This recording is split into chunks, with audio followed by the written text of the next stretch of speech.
भारत में ना कुछ जगहें सिर्फ जगहें नहीं होती, वो होती हैं कहानियों का, आस्था का और रहस्यों का एक जीता जागता संगम। आज हम ऐसी ही दो जगहों के सफर पर निकलने वाले हैं। एक है दुनिया का सबसे पुराना शहर काशी और दूसरा हिमालय की गोद में बसा बर्फीला चमत्कार अमरनाथ। ये कहानियां सिर्फ पूजा पाठ की नहीं, बल्कि उस अटूट विश्वास की हैं जो चमत्कारों को भी जन्म दे देता है। तो चलिए इसी एक बड़े सवाल से अपनी बात शुरू करते हैं।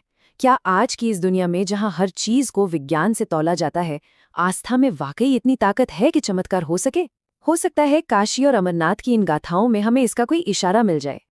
तो आज का हमारा सफर कैसा रहेगा? सबसे पहले हम काशी की गलियों में चलेंगे और विश्वनाथ मंदिर से जुड़े रहस्य को समझेंगे।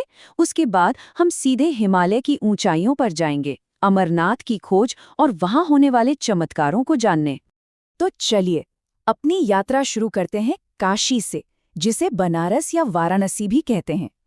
ये वो शहर है जिसकी आत्मा को बार बार चोट पहुंचाई गई, जहां विश्वास की असली अग्नि परीक्षा हुई, लेकिन ये शहर हर बार पहले से भी ज्यादा मजबूत होकर खड़ा हुआ। ये उस दौर की बात है जब मुगल बादशाह औरंगजेब के हुक्म पर काशी विश्वनाथ मंदिर को तोड़ दिया गया। सोचिए, पूरे शहर में कैसी निराशा फैल गई होगी। लोगों को लगा जैसे शिव ने ही काशी को छोड़ दिया हो। पर कहानी में मोड़ तब आया जब भोलानाथ नाम के एक पुजारी को एक सपना आया, और उस एक सपने ने सब कुछ बदल दिया। उन्होंने ठान लिया कि वो उस असली शिवलिंग को ढूंढ निकालेंगे जो मलबे में कहीं खो गया था। लेकिन देखिए, बात सिर्फ मंदिर टूटने की नहीं थी। सबसे दिलचस्प बात तो ये है कि इस तबाही के बाद भी काशी के लोगों का विश्वास नहीं टूटा। उल्टे शहर में कुछ ऐसी अजीब और रहस्यमयी घटनाएं होने लगी जिन्होंने इस यकीन को और भी पक्का कर दिया कि महादेव कहीं नहीं गए हैं। और वो सपना क्या था? सपने में शिव ने भोलानाथ से कहा, मंदिर गया है, मैं नहीं। मेरी पहचान ईंटों और पत्थरों में नहीं, मेरे भक्तों के दिलों में है। इस एक लाइन ने जैसे पूरे शहर की सोच ही बदल दी। लोगों का ध्यान टूटी हुई दीवारों से हटकर अपने अंदर की आस्था पर टिक गया। और फिर तो जैसे चमत्कारों की एक झड़ी सी लग गई। कभी मंदिर के खंडरों में एक रहस्यमयी साधु आ जाता, तो कभी मछुआरों को अमावस की रात में गंगा के ऊपर एक अजीब सी रोशनी दिखती। यहाँ तक कि कहा जाता है कि दिल्ली में बैठे औरंगजेब को भी डरावने सपने आने लगे। और जब उसने दोबारा हमला करने के लिए अपनी फौज भेजी, तो एक ऐसे भयानक तूफान ने उन्हें रोका कि सेना को वापस लौटना पड़ा। और फिर वो दिन आया जिसका सबको इंतजार था। भोलानाथ और शहर के लोगों की जिद और मेहनत रंग लाई। खुदाई में जब वो असली शिवलिंग मिला, तो लगा जैसे शहर की धड़कन वापस आ गई हो। हर गली, हर नुक्कड़ बस हर हर महादेव के नारों से गूंज रहा था। ये सिर्फ एक शिवलिंग का मिलना नहीं था, ये टूटे हुए भरोसे की एक पूरी संस्कृति की जीत थी। चलिए अब काशी की गर्म गलियों से निकलकर सीधा चलते हैं हिमालय की बर्फीली शांत वादियों की ओर। यहाँ की कहानी भी उतनी ही चमत्कारी है, लेकिन इसका रंग ढंग बिल्कुल अलग है। तो अमरनाथ गुफा है क्या ये? ये हिमालय में बहुत ऊंचाई पर, करीब 13,600 फीट पर एक गुफा है।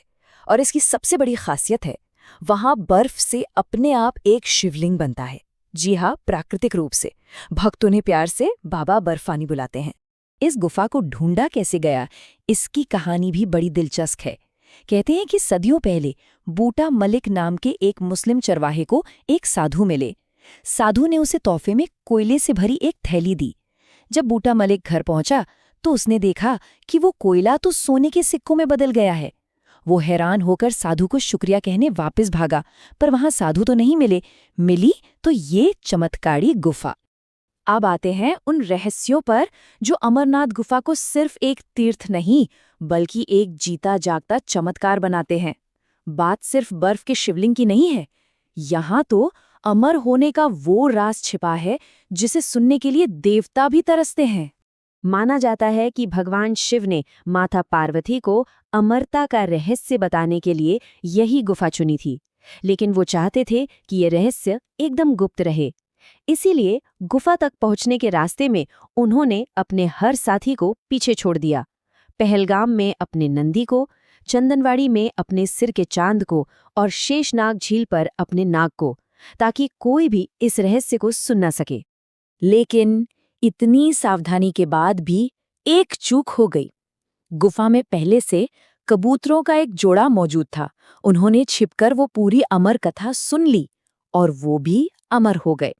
और हैरान करने वाली बात यह है कि आज भी इतनी ठंड और ऊंचाई पर तीर्थयात्री दावा करते हैं कि उन्होंने उस कबूतर के जोड़े को गुफा में देखा है। और यहीं पर विज्ञान और आस्था के बीच एक बहुत बड़ा सवाल खड़ा हो जाता है। देखिए, साइंस का सीधा सा नियम है, बर्फ तभी बनती है या टिकी रहती है जब तापमान 0 डिग्री या उससे कम हो।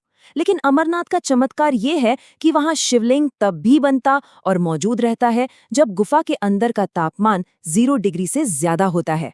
ये कैसे मुमकिन है? ये आज भी एक पहेली है। और एक और हैरान करने वाली बात है, वो है इस शिवलिंग का चांद के साथ कनेक्शन।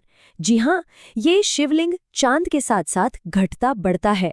अमावस्या के दिन ये लगभग गायब हो जाता है और जैसे जैसे चांद बढ़ता है, शिवलिंग का आकार भी बढ़ता है और पूर्णिमा पर ये अपने पूरे आकार में होता है। अच्छा, ये सब सुनकर कई लोगों को लग सकता है कि ये सब तो पुरानी कहानियां हैं। तो चलिए आपको एक आज के ज़माने की एक मॉडर्न कहानी सुनाते हैं। ये कहानी है नासा के एक वैज्ञानिक की, जो इन सारे चमत्कारों को बस एक मिथक मानता था और इन्हें गलत साबित करने के इरादे से अमरनाथ पहुंचा था।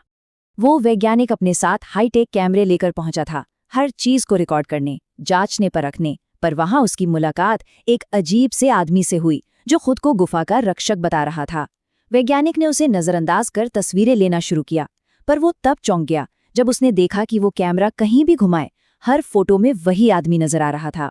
इस एक अनुभव ने उसकी सारी वैज्ञानिक सोच को हिलाकर रख दिया और वो नास्तिक से आस्तिक बन गया।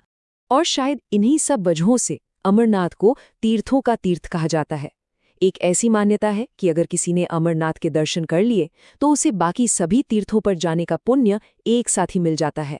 ये सिर्फ एक सफर नहीं, ये अपने आप में एक संपूर्ण आध्यात्मिक खोज है। तो काशी में टूटे हुए विश्वास का फिर से जुड़ना और अमरनाथ के वो रहस्य जिनका विज्ञान के पास भी कोई जवाब नहीं, ये सफर हमें वापस उसी सवाल पर ले आता है जहां से हमने शुरुआत की थी। क्या ये सिर्फ कहानियां हैं या इतिहास के पन्ने, या फिर ये उस गहरी आस्था का सबूत है जो आज भी हमारी दुनिया में चमत्कार करती है? इसका जवाब शायद हर किसी को अपने अपने विश्वास में ही खोजना होगा।